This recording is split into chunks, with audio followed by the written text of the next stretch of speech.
It is time for another episode of Flames, hosted by Burud, Kyle Lewis, here on a Wednesday night, talking Flames hockey, and one more game. One more to get through. And one more episode before we hit 200. That's wild, eh? That's crazy. Where does the time go? I've been asking that more and more of late, and I feel like the weeks go by quicker and quicker as I get older. Yeah, that's what I'm finding too. Oof. Yeah. One more to go. We got San Jose Thursday night, which this will probably drop Thursday morning. So, yeah. And I don't really give a crap about tomorrow's game. Do you give a crap about tomorrow's game?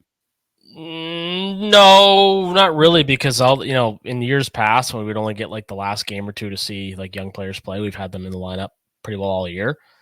So, not to say they even took that away from us, because it's a good thing that they did, but it's kind of like, it's basically just a send off for the team. There's nothing to see tomorrow. There's just nothing to see. No. Fan appreciation night at the Dome, I know, but they might have to give away free beers to watch this one. Sharks Flames. Oof. Oh yeah, but they serve that original 16 garbage at the Dome too. So yeah, boy, it's not a good beer though. Whatever happened to Molson? Why isn't Molson around like it used to be? Speaking, it's around right on your banner behind you, but why do it's still one of the most popular beers in the country, but obviously they don't have the sponsorship deal with the Flames anymore. So, which is a shame, because Molson's like one of those like reliable beers that if you don't know anything else in the menu, you can get a Molson and enjoy it. I used to be quite a beer drinker, and I've tailed off into harder liquor. I don't know if that tells you, but and I don't drink a whole lot now. It tells me you're a Flames fan. Yeah, but when I used to go to a lot of Brandon Wheat Kings games, and I still do go to a lot of Brandon Wheat Kings games, but I was missed walking into the Keystone Center and grabbing a Molson, and they have Molson there. What am I? Wouldn't they serve Keystone there? They don't. You have Isn't that big in the Keystone? States? You have Keystone Light in the States? Yeah, I mean it is. It's basically a Coors Light. I mean it's the same pretty much taste as Coors Light. It's just the generic cheaper version, right? Yeah, I forgot about it. Yeah, I haven't seen it in a while, but I'm pretty sure it's still here. The one that, now that we're down this rabbit hole, the one beer that always kind of, what's that? I got a beer right here. I'm gonna have one. There you go. I have a beer fridge downstairs, so I'm a little bit away from that. But anyway, James Ready. You guys have that shit? No, what's that? Oh, it's the worst beer on the fucking planet. Oh, it's so bad. No, it was. Don't even bother checking. Don't waste your time. It's awful. But anyway, I'm drinking a really weird beer tonight. What is it? Michelob Ultra Infusions. Oh, I drank a lot of Michelob Ultra, but I've never heard of Infusions before. Yeah, Infusions. I can't see. It's green. My green screen's not doing so well. What's it infused with? Lime. And prickly lime and prickly pear cactus. What the fuck that is? Pretty good. Okay, I'll take your word. So a buddy of mine, speaking of liquor and hard liquor, as you mentioned, I hooked a buddy of mine up with a new job, and he's just thrilled and super happy. So he came over a few weeks ago for WrestleMania, because we're the coolest people on the planet. And he brought me that night. Yeah, I can't remember the name of it. It's in my liquor cabinet, but he brought me a bottle of scotch that is so peaty. Like, you can smell it like across the house and on a different floor. It's unbelievable. Really? Oh, it'll. One of the guys I work with is a big scotch drinker. You know what? Got in. Like, I'm not big into it, but it's a classy drink, Yeah. So I'm going to tell you what I drink when I drink a hard liquor, and you're probably going to laugh your ass off. But you guys, I don't even know if you guys have it up there. I drink Bacardi Limon. It's a rum, and I love it with Coke. I have that. You don't have that, huh? It's too bad. It's good. It's good. That's kind of turned into my go-to. Oh, interesting. I recently got on the what's it called? Bamboo rum. Okay. It's like the smoothest drinking rum on the planet. It's so good. I should go pour one right now, especially considering what we're going to talk about. But we've got a lot to talk about. I mean, yes and no. Yeah. So I've never been a cheer to lose, and I know you haven't either. And I'm not about to get on board that stupid train. But I did have to take a quick little gander today at the standings to see where we're at. And we're either going to be 8th or 9th, and we're going to have a 6 or 5% chance at number 1. Mm-hmm.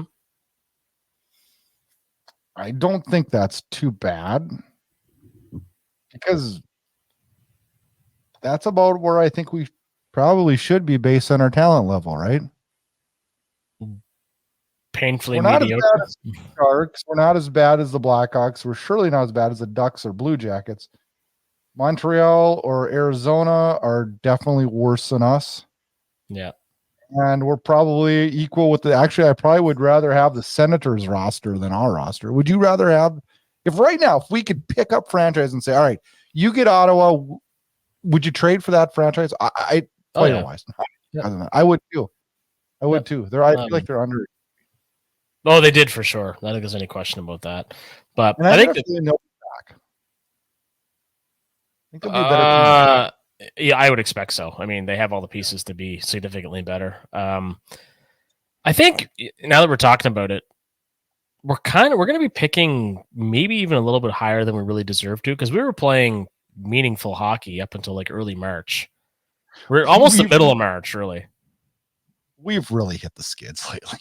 Like, no lie. Oh, it's been bad. So the fact we're going to be picking top 10 when in so many years we'd pick like 14 or 15 and miss by, well, usually we'd miss by a little closer, 2 or 4 points or something, but it's not bad. Team Tank should be really happy with that. Like, they should. Like, seriously, they should. I think that's pretty good for us. We're 4-6-0 in our last 10. Doesn't seem like that. It seems worse than that. But we freaking beat like Arizona and the Ducks. We actually beat some bad teams. But which had we done that early in the year, we'd probably be talking about playoffs right now. Jeez, don't say that again. We it's the exact sentence we said last year at this time. Mm-hmm. And we may say it next year too. Damn it, Kyle.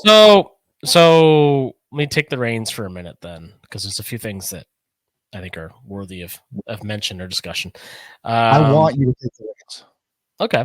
Is it because you're enjoying a beer? That and I'm out of whack today, man. I don't know what's wrong with me. No, you're saying that before we went on. I kind of feel the same. I'm busy. I got a kid that's playing high school baseball right now. He's graduating in a month. I got a lot of shit going on here. Yeah, it seems that. Well, yeah, so happy to do so, because you often lead the way. So we'll talk briefly, I think, first about Walteri Ignaciu. I'm going to guess I'm saying that right. I'm glad you're talking about. So 6'3" goaltender from Finland. We've had some luck in the past with goaltenders from Finland, including the one behind you, of course. I think this could be a sneaky good signing, and I get the impression, just based on the contract terms and this guy's age and everything, that he's kind of been signed to take the place of maybe Oscar Dansk / Dustin Wolf for next season. So I think he's going to be like a 1A or B, Wrangler goaltender potentially, but this guy could be a late bloomer too. I'm not really sure what we have here. I'm not sure. I don't know anything about him. I know he's 24. Good save percentage. He led his league in saves and minutes played, which is, he saw a lot of puck. 26 and 18 record.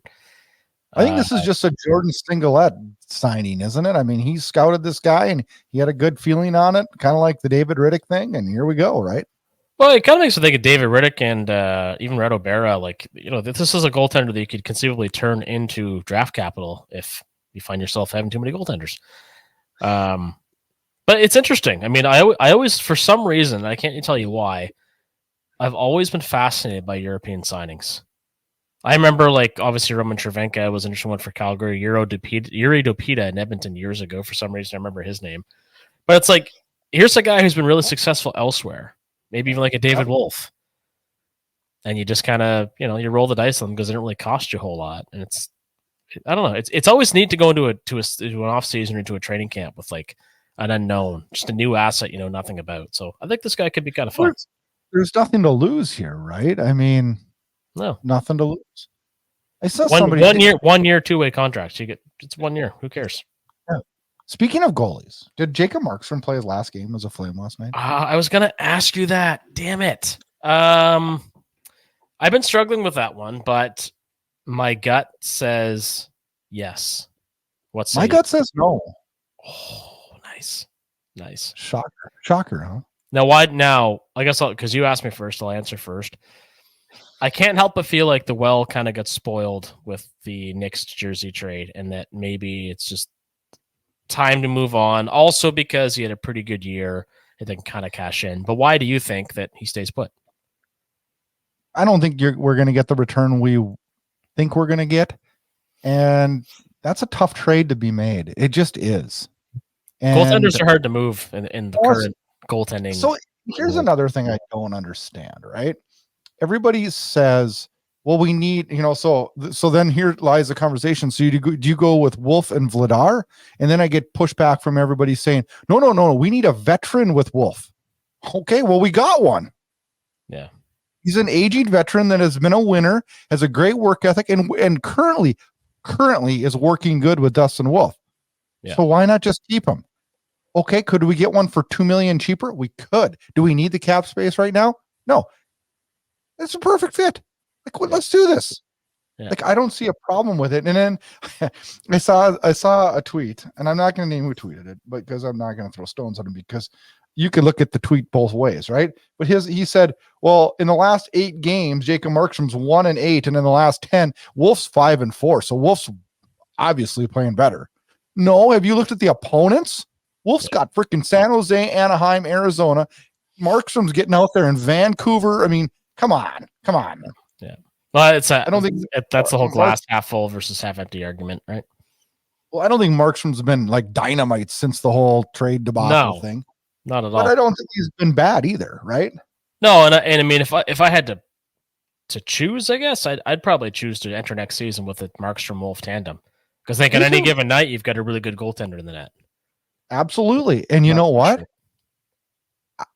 From everything that I've seen on Jacob Markstrom's personality, I don't know. I don't think he's feeling like he's. I don't know. I don't think he's fine. I think he's fine being a mentor, I guess is probably the best way to say that. It's funny how similar it is again to the Rene Saros tandem in Nashville, like potentially a big goaltender and a little goaltender. And you got to think that kind of, I never really thought about this till now, I guess, but it would kind of throw your opponents, right? Like get the big guy, little guy tonight, because so many goaltenders are, 6'1", 6'2", like, kind of in the same ballpark. But I mean, that's a huge discrepancy in size between the two. And I wonder if that's some kind of an advantage some nights, maybe. I don't know that sounds, you might really think I'm crazy here, but I don't know that Vladar doesn't go to waivers to start the year next year. No one claims him. He goes to the AHL with this new signing. I'm going to let you cover the name on that. And then we got Wolf and Markstrom, right? And then if Wolf doesn't, okay, obviously we're going to give him more than a year. I'm not jumping the gun here, but let's say he doesn't work out, right? I always look at things. I'm not saying he's not going to. I'm just saying, like, we have to have a game plan if he works out, and we have to have a game plan if he doesn't work out, right? Yep. And if he doesn't work out, we got Markstrom right there, and then we got Dan Vladar if we need him, right? I just feel like that's a good safety net. Because I'm sure if he doesn't get claimed, I still think there's a chance he could because of injuries or opportunity or whatever. So if he does get claimed, then he just meant to be, right? Yeah. Right? I mean, it's an opportunity for the aforementioned goaltender. Yeah. Ignatiu, I think. I'm going to work on that. So that kind of covers goaltending for the time being. What are we going to do with this shitload of defensemen? Shitload of shitty defensemen, you mean? Well, the jury's out on a lot of them, but who's the jury? Okay. Pulling up cap friendly daily face-off here. Let's look at our defense. How many of those you want to? I mean, okay. I think we know what we got with Uyghur. Yeah, I figured you started at the top. Yep. And I think we know what we got with Rasmus Andersson, although I don't feel as strongly about Rasmus Andersson as I did 12 months ago, even though I think he's a great defenseman. Do we agree so far? Yeah, absolutely. For me to re-sign Shillington, it's going to have to be at a hell of a discount. I would agree with that. We've talked about that extensively, and I don't think there's any other alternative there. If he thinks he wants to go out and get over $2 million, then I think it's okay to let him go. Yeah. I think we'll get kickback on that. I don't think a lot of people will agree with us on that. I don't know. I haven't seen a whole lot of conjecture about it yet, but it's coming very soon. Braden Pahal, I'm fine with him as a 5'6", 7 guy. Fine there. Solovyov, I have no problem here with him as a 5'6", 7 guy. Mm-hmm. Miramonov, I'm not a huge fan so far. I think I could be. I think he needs to just grow for a while. Well, he's got a lot of work to do defensively. But I do know this defense right here is missing a strong top 2 defenseman. Yeah. We're missing I think we got the pieces to fill in, to plug the 5'6". I'm good with that. And quite honestly, I like our top 4 if we plugged in a top 1-2 guy. 1-2. Well, that's going to be awfully hard to do. Very hard. I couldn't agree more. And we have a bunch of prospects coming, but the word there is coming. Yeah. I don't think it's next year. Do you think it's next year? I mean, Jeremy Piore could be, but boy, I think that's a long shot. He's got a ways to go defensively. Great progress so far. Great progress. Yeah. Progress, excuse me. So I think it's critical we go get a strong defenseman if we plan on having a respectable year next year. Yeah, I agree 100%. 100%. And that's the thing. A lot of these guys and Hunter Bristovich, like right now, the London Knights are up 3-0 on the Kitchener Rangers. So Bristovich season could be coming in here anytime now too. He's another one that can't wait. Yeah, but in terms of where they're at in their development, he's like a step behind Poirier. Like all these offensive-minded defensemen. Like, point is, regardless of how you feel about some of these guys, we have a number of NHL or pseudo NHL ready bodies, or damn near ready, that we got to start shuffling around to find a space for. Yep. Yeah. But I also think we need to take a look at some defensemen like Solovyov who can fill that. Now, I'm not comparing them, but I'm saying fill that defensive role that Tanev hit. Yeah, it's still good. Yeah, exactly. It's still going to be done kind of by some form of committee, but he's a good candidate to do that. That's his skill set. I don't like our defense right now at all. Well, it's half gone at all. Zadorov, Tanev, Hanifin, like it's been gutted. But I'd rather have what we have now than have committed to Hanifin what Vegas did. I will say that. Okay, let's talk about that quick since we're talking defense, because I wrote that down and where they X my total dollars here. The total dollar deal is $7.35 million, 8-year deal. I think that's crazy high. Yeah. He got paid for the year he had, not the career he's had, in my mind. And I think he's a good defenseman. And I'm not just saying that because we lost him. I would have given him 6.5 for sure, maybe 7, but not for 8 years. 8 years. Like I know he's a young defenseman, and we preach that because what is he? 24, 26, 26, I believe. But here's my thought: like, there's no way he plays all 8 years in Vegas. There's no way. No, they don't keep players for freaking 2 years. Well, oh, it's hard to say with Vegas. Depends on who gets injured next. Excuse me, injured. Yeah, because Markstrom is back, by the way. He is cleared for practice and waiting to play in what they say is probably be ready for the second round, if not late first. I wouldn't be surprised to finish it up for game 1. I don't trust anything that comes out of Vegas. Anything. Neither do I. But that's on the league. That's on the league. They're the ones that have to figure it out. Yep, they're following the rules, so I mean I can't fault them. Like we'd do the same if we could. If we had brains enough to. We're good enough to. Yeah. Wow. Yeah. But yeah, there's a bunch more defensemen we haven't even talked about yet, right? We have a lot of defensemen. We have like a anyway. Yeah.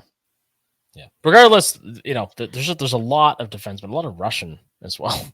So, it's going to be interesting this summer because I feel like we're going to pile up a few more draft picks and move out a couple of these bodies because there's just nowhere for them to play, right? I got a question for you. Yes.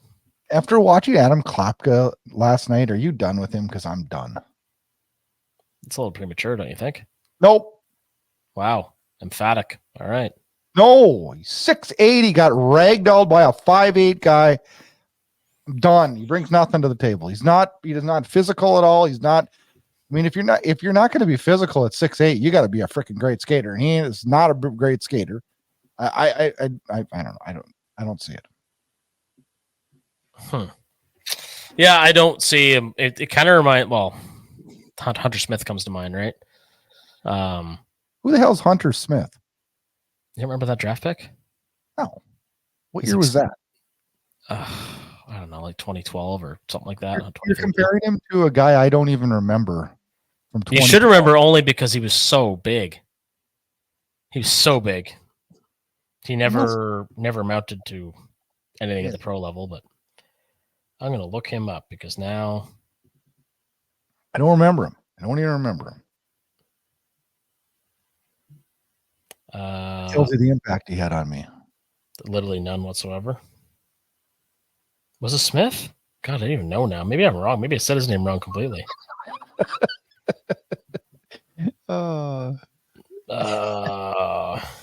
Might have been on a bender that night, huh? Oh, no, there he is. I recognize his face. Hunter Smith. Hunter. Huh. Oh, no, this is a while ago. Man, he really fell off the earth. 6'7", 231 pounds, drafted second round 2014, 54th overall. I haven't got to that chapter in the book yet.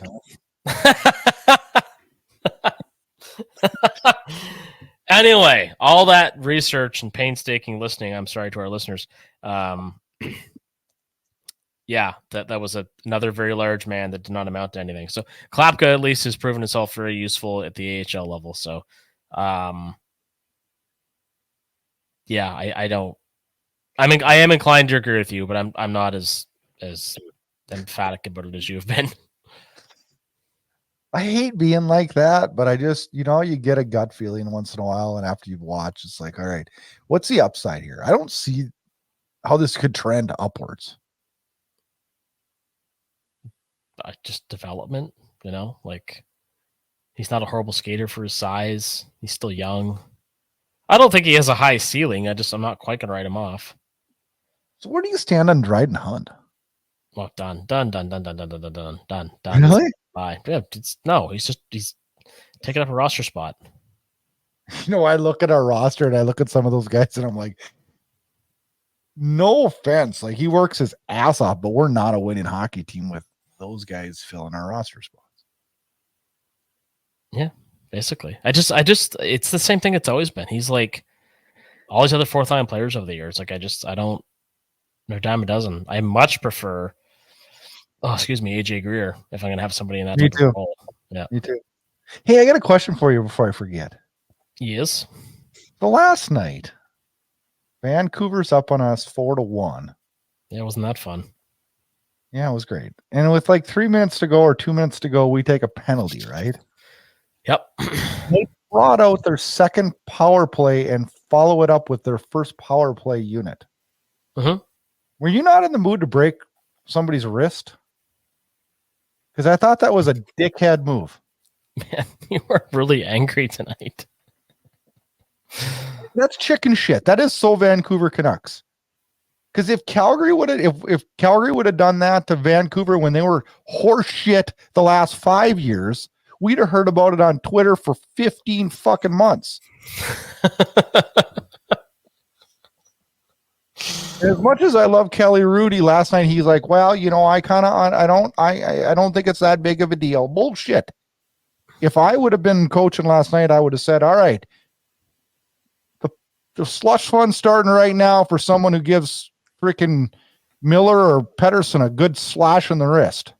You don't run somebody. You're out just 4-1. You're kicking our ass all night long. And with 2 minutes to go, you trot out your first unit power play. Bullshit. Yeah.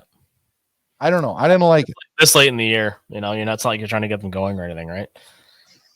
And I heard him chirping last night. Roenick was chirping last night saying, you guys are on vacation in 2 days. Well, you're right. We are. You guys were on vacation for the last 5 years. Shut up. Yeah, it's Vancouver to get swept. There's a pretty good chance of it, I think, against the Predators. I don't like that matchup for Vancouver. I'm not sure I like any matchup for Vancouver because I really feel they kind of played over their heads this year is what it seems like. Yeah. Yeah, I think so too. But you know what? You don't know, right? I mean, they have surprised me with a lot of things this year. They have the talent. I just don't think they can put it all together, you know. But that's the thing. Like, we got a lot of good matchups to the playoffs. Yeah. They're a good hockey team. The thing they got going for them that has made them so much better, I feel, is they finally established some grunt on the back end. Like, they're a little tougher to play against. They're all such a softer team, and now their defense are big, strong, you know, guys that can handle people in front of the net, and you know that. And then they got Hughes who can move the puck so well. And I don't know. It's short lived. They're gonna have cap hell here coming up, but you know, hey, here's their shot this year. Let's just hope they get swept, right? Yeah. Same for the Leafs. I love Leafs fans' sorrow. I could fucking bathe in their tears. So yeah. And they got the Bruins, so we know what's going to happen there. Sharangovich, what are you thinking, man? You liking him? Big 60 time. points. Yep. 31 goals. He's been fun to watch. He's been fun to watch. No, he's been absolute blast, I think. He's about where I thought he could be, you know, after that trade. I had high hopes for him, and he met and I'd say exceeded them. It's funny because the first couple of weeks he was not good. And I didn't know this until yesterday, but I heard somebody saying that he was very ill when he first came to the team and was struggling to recover from that. I'm not saying that's why he got off to a slow start. I'm just saying that once he found his form in Calgary, he's been pretty good, and not just pretty good for the last 10 games. He's been pretty good for the last 50 games, 60 games, right? Yeah. I just thought he had a slow. I didn't realize that either. I thought he just had a slow start adjusting to his new team. But me too. No, that trade couldn't have worked out better for Calgary. He's rocking and rolling. He's great. I love him. He's exciting. He's got a great shot, and he puts himself in the right positions. And yep, I like that he's kind of a quirky little weird Lego guy. I don't know. It's just I was just thinking about the Lego thing. Yeah, I don't know. I think he's kind of endeared is that the right word? Endeared this fan base. He's just a real likable player, and I try to think back, and I know you've referenced the Huselius, and I kind of agree, but his release is just so different than what we usually see, and it's such a deceptive shot that it's fun. It's fun to watch. Yeah, it really is. It really, really is. What are we feeling about Kuzmenko? Because we talked last. Oh, it's X Factor time then. Man, again. I got to say this once again, and for God's sakes, you need to believe me because it's the truth. And you know it's true because you know we haven't talked about it. No, we don't talk about this. I never know what the X factor is. He I doesn't. never pick it. I never see it. And I always end up giving you the perfect fucking segue, despite the fact I have no idea what it's about. You have no idea. Well, you know what? I'm going to throw the dagger at you. You're in charge of the X Factor next week. You got to send it to me, man. I got it, and I got you. Okay. Here it is. Let me get the right screen up there. All right. The X Factor comes from Evan. Yeah, nice. Thanks, Evan. Sign Kuzmenko. Man, this guy's awesome. End of the day, rebuild or not, you need high-skilled guys, and he's exactly that. So much fun to watch play hockey. I couldn't agree more. I love what he's doing, but I know we talked about this last week, but I'm standing by what I said last week. We've got time. Well, that's the thing. Don't sign him right now because he could fetch you a huge return next season, potentially. But he is also a guy that I would consider re-signing. So like, I'd love to. We can really see how this plays out. But Evan, thank you very much for that. And I read that and I'm like, we got to talk about Kuzmenko, because like this guy's high skilled. Now, what I just said about Sharangovich, though, is we saw it over 60 games. Kuzmenko, we've seen it over probably 15 games, right? Yeah, exactly. We're seeing it. Good start, cooled off for 4 or 5 games, had an illness or injury, as I recall, and then just took off again. He's taken off to the point where a 1-for-1 Lindholm for Kuzmenko wouldn't be a bad deal at all for the Flames. Oh, he's got 2 hat tricks since we got him. Can you name the last Flame that had 2 hat tricks in one season? Iginla Camilleri? I don't know. I'm asking. Oh, I thought you had the answer. I don't know this shit. I didn't. I'm just saying I bet it's a long time ago. You know what it's going to be? It's going to be somebody like freaking oh my God, who was it the other year? Or Jankowski or somebody like that. Well, didn't his first hat trick get like called back? Did it? Yeah, his third goal got disallowed. Oh shit. But so technically, all right. Anyway, it doesn't matter. Yeah, he scored a lot, and the thing is about hockey is and this is one thing the Flames are really lacking, because one of the guys, Huberdeau, who's supposed to be, your marquee player, has not been that. Been much better since the start of the new year, as we talked about extensively. But in any hockey market, to be a successful team, to make money, you got to have marketable stars and skilled guys, and Kuzmenko's that. Yeah. Do you see Darren Haynes, what he tweeted the other day? Listen to this.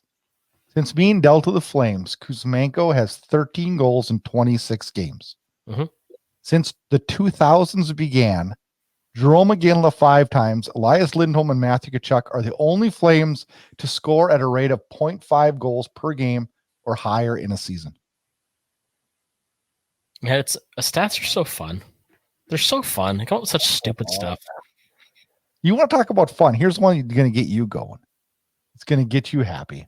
Over the last 9 games, the Flames power play 41.9%. I talked about this a lot. And it's because of our X Factor, Kuzmenko. Yeah, and then Flames Nation went and wrote an article about it after I said it. They did. I know. Although it's obvious to anybody and everybody. Yeah, I mean, it's not like we're breaking news here, but it is pretty interesting. I mean, before Kuzmenko's addition, the Flames were 29th on the power play at 13.8%. 29th. Since getting him, we're 24.5%, 11th overall in the league. He's changed it. Okay, I have a question. Because I love Mark Savard, always have. And I know, you're huge on him. And I still hate Craig Button for giving him away. But do you blame Savard at all for how crappy this power play has been for the majority of the season, or do you feel it was more a lack of skill that allowed it to start clicking? I believe it was a combination of both, because here's and I'll justify I'll justify what I said. We do have a lack of power play talent, right?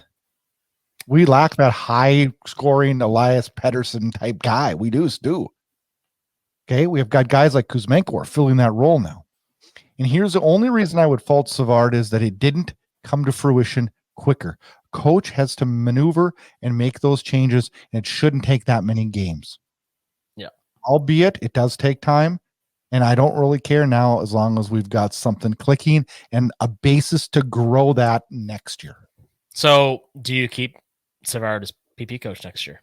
Yes. God, you can't fire him after 1 year. Well, 1 year when we've had struggling talent, we've got so much youth on this team. I think that's a mistake. I think so too, but it's Calgary. We love to fire coaches, so I'm not a coach killer. No, I think that's a bad mistake, and I don't. I think so too. But do you got to think Savard is getting Kuzmenko a bottle of something for, I don't want to say saving his job. That might be a little dramatic, but what I tell you, he proved he can do the job, even though we knew he did a great job in St. Louis and also with Kitchener in the OHL. I'll tell you this right now, Kyle. I'll be honest with you. We're 29th right now in the power play. I would say fire Savard. Yeah. Right? I mean, I just think that's where it's at. I mean, you gotta produce. And where would we be in the standings with like 10 more power play goals? If Please stop listening. Why do you keep doing this to me? I want to. You do it to me all the fucking time. It's a podcast. That's what we do with each other. We knew right from the get-go this is going to be a toxic relationship. It's called trauma bonding. It's because we're fucking Flames fans. Oh gosh, you're right. I look at where we could have been last year if we would have beat Chicago. I look at where we'd have been this year if we could have at least been a mediocre power play, right? If we could have just say you had to elaborate. If we could have just, if we could have figured out a way that Hanover or Hanifin would have stayed. I mean, probably a blessing that we let Lindholm go and he didn't sign for 8 years at $9 million with us. I mean, probably we had some blessings this year. So I look at all these things and there's actually a lot to be happy for. But, when you hear things like, well, what if our power play would have been, this rate all year long? And what if we'd have swept the Chicago series and stuff? It's like, shit, yeah, we would be in the playoffs. Yeah, we would be. But then people would be bitching because we'd be the mediocre team and we wouldn't be getting a top 10 draft pick. I don't know. I just hope that we get it. I hope we get a high draft pick and I hope we freaking pay off for once, right? Yeah, well, and again, we've said this at length all season long. I mean, they're doing all the things they need to be doing. They're making smart trades. They're acquiring assets. Even if you don't love every asset or think they could have done more, you're still getting assets, which is more than we can say in a lot of cases. I'll tell you right now that none of the trades Conroy has made are as bad as the return they caught for significantly better players, like when they traded Iginla or even Jay Bouwmeester, back in 2013. Or Theo Fleury. Well, at least in Theo Fleury, we got Robin Regeer. Oh, that's right. We did. Yeah. Gosh, I forget about that. That was huge. That was actually awesome, man.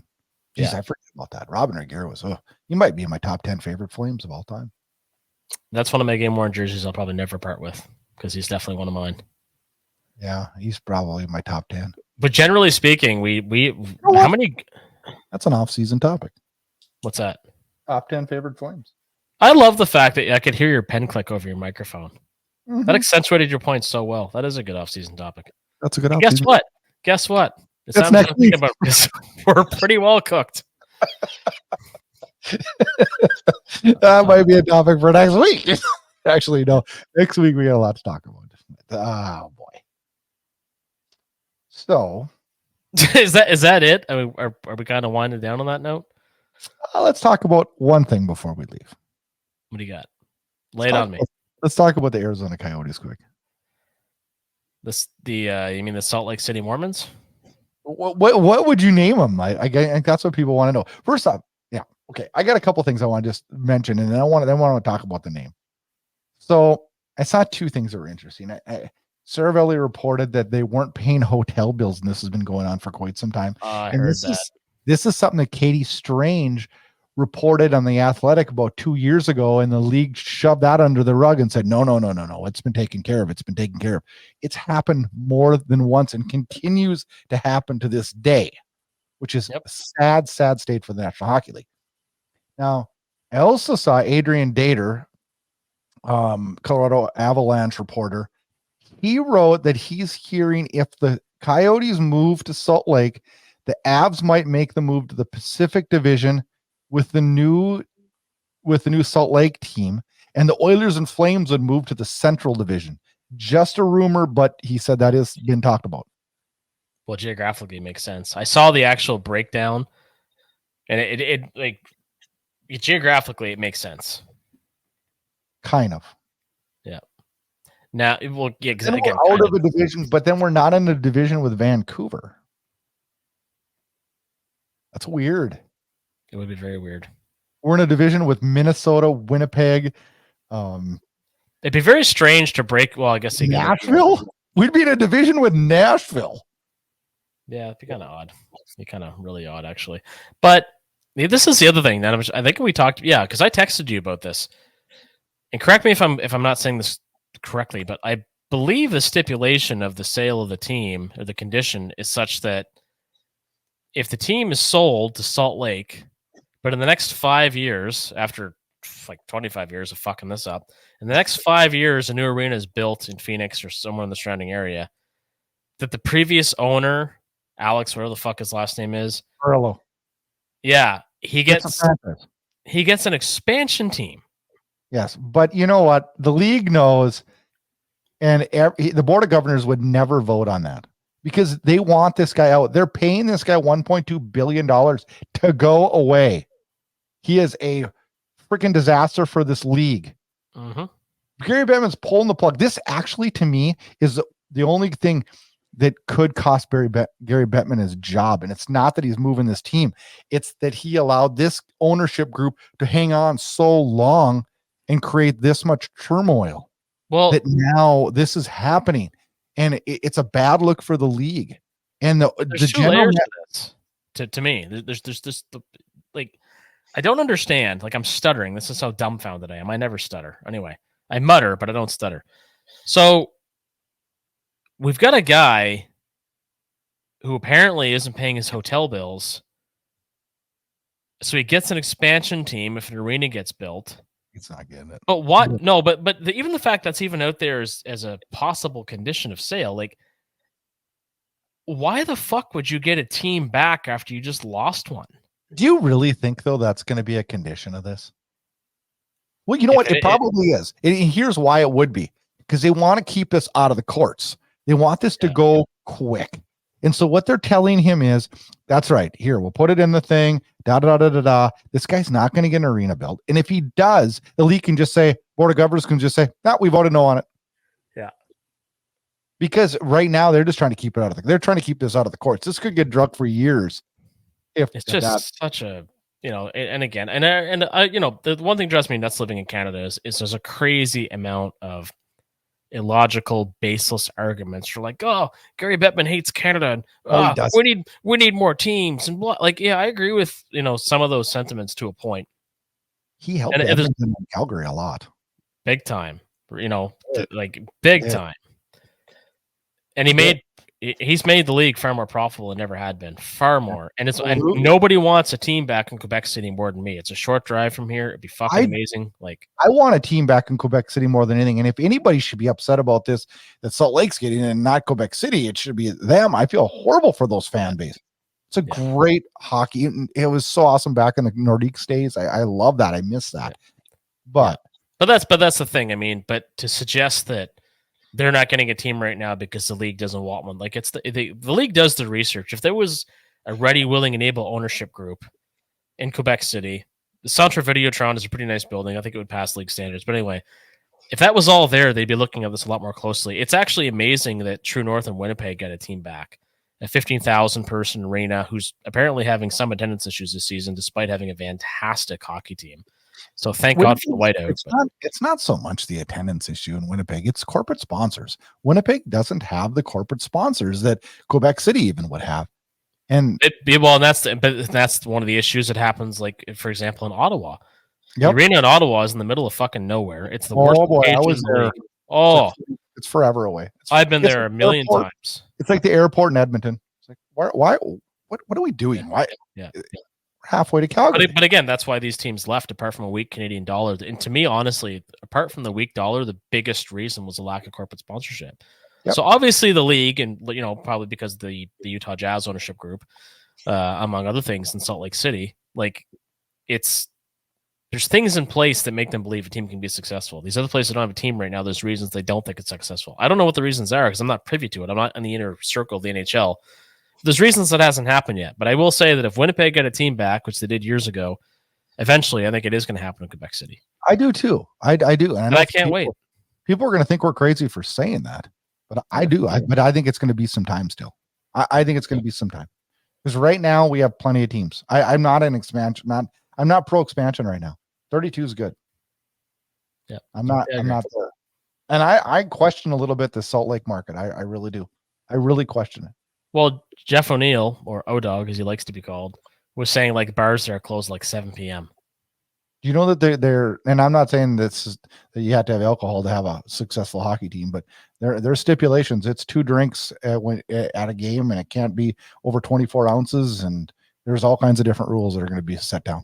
Well, you won't see me at a game in Salt Lake anytime soon. And I'm not saying I'm neither for that or against it. Actually, I'm not a huge drinker myself, so I don't have a problem with that. But what I'm saying is that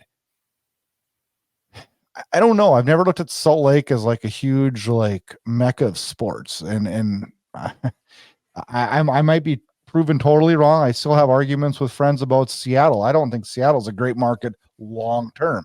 Seattle's history with pro sports teams sucks. They lost the NBA twice. Now, are you? I gotta make this funny. Are you at least a little bit biased though, because the Seattle music scene, aka grunge, killed your favorite band, Rat? Yeah, is that the real problem? Is that the real problem? Is it Kurt Cobain's fault? yeah, that's what it is. Oh man. Before we go though, quick name. What would you name the team in Salt Lake?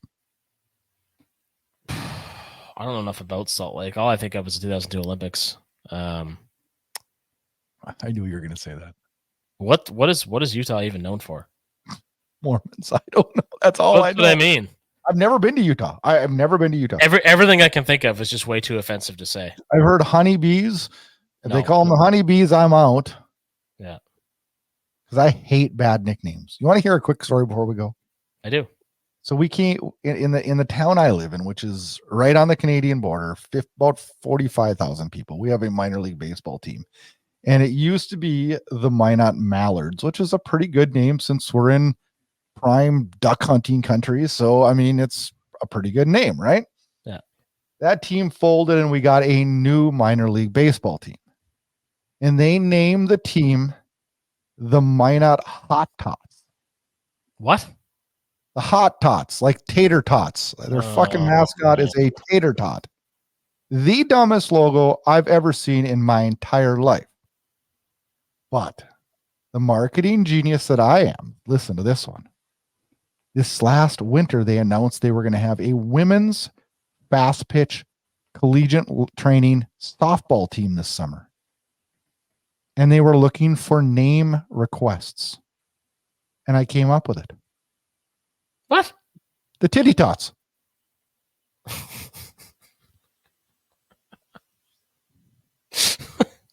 How many t-shirts would I sell? If you do them, I do what you did with these and send me a case. Yes, I could retire. Titty Tots. What a marketing genius. You coming out tonight to watch a Titty Tots play? I am. Right? A guy's dream, right? So that's brilliant. That's brilliant. What is so the flame season. Right. So I just try and throw something simple. There's a name suggestion. I Googled the state bird of Utah, thinking that might be a name. Do you know what it is? The meadowlark? I don't know. No, it's a California gull. I'm not even fucking kidding. Like, stole the state bird from another state? Well, that's what I mean. So, like, where I live in Riverview, just outside of Moncton, like, there's literally a bridge between us. The Moncton Golf Club is in Riverview. It's not even in Moncton. But the reason it's called the Moncton Golf Club is because all the patrons that came here years ago, they're from Moncton.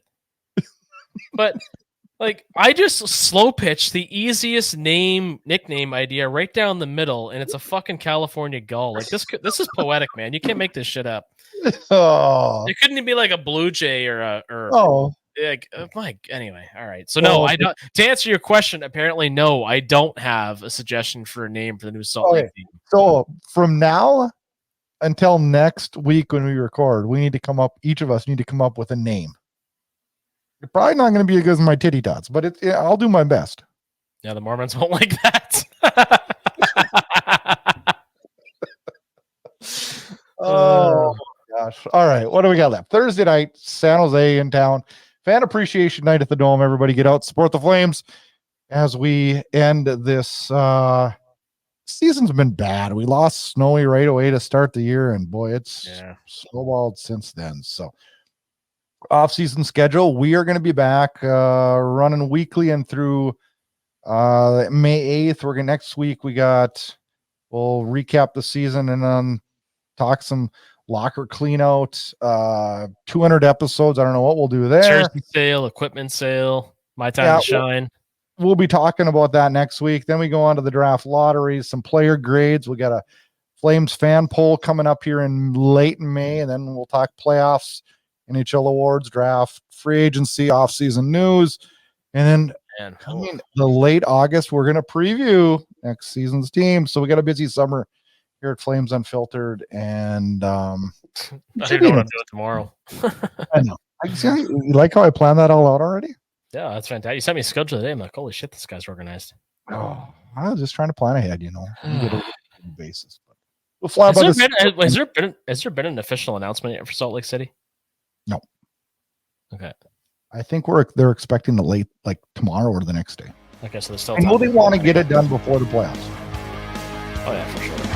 What's a relative of a Coyote? What's a real fun and spooky name for these guys? I gotta think about this. Whatever it is, it has to make fun of. Relative of a Coyote. Salt Lake City Dogs. Yeah. Growlers. Salt Lake City Growlers. I don't mind that. You could think of that as a beer.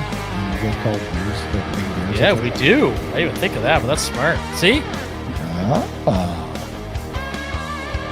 don't think that's going to fly in Salt Lake either. Yeah. Probably a little bit higher than Jay Johnson would, though, but I digress. You're so proud. You're so proud. I'm so proud of that. I told everybody. All right. Well, okay. Let's go. We got one game left, so in the meantime, try to enjoy it. Just watch the game. It's at the Dome. Hopefully, it's entertaining. And, we get to watch playoff hockey, even though it sucks we're not in it. We get to watch playoff. Well, we're gonna talk playoff hockey next week too, and we've got some series going that me and you actually care about. I'm actually looking forward to this year's playoffs. I think it's gonna be good. Me too. I do too. Perfect. Until then.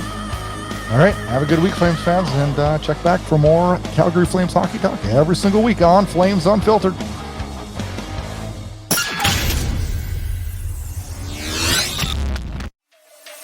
Thanks for listening to Flames Unfiltered with Brad Burud and Kyle Lewis, your source for unfiltered Calgary Flames hockey talk. Keep it locked on flamesunfiltered.ca. Subscribe where you get all your podcasts to never miss an episode. Flames hockey talk every week, presented by Inside Edge Hockey Media Group.